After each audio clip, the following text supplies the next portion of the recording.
Sugatan ng mauwi sa barila ng pagsisilbi ng warrant of arrest sa probinsya ng Quirino. Katropa natin sa balita, Rowena Munchang ng XFM Santiago.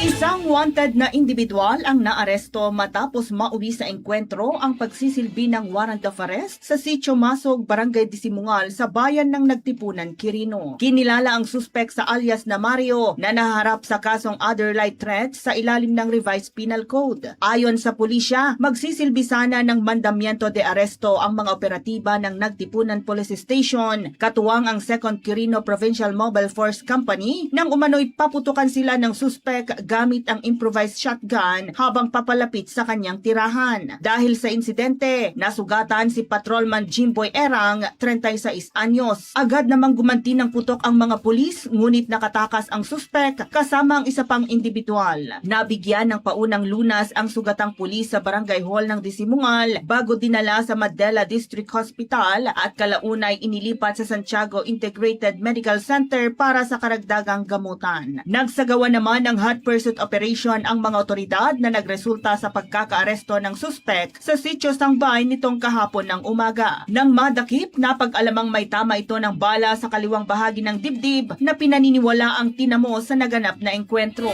Kasalukuyang nasa ilalim ng hospital arrest ang suspek habang nagpapagaling at inihahanda na ng pulisya ang karagdagang mga kasong isasampa laban dito. Samantala, patuloy din nagpapagaling ang sugatang pulis. Mula rito sa 104.9 XFM Santiago para sa nagkakaisang Pilipino para sa Pilipinas, ito si Katropang Rowena Munchang, XFM News. At Zatown Plus Gold, mapalit sa mga butika sa inyong lugar.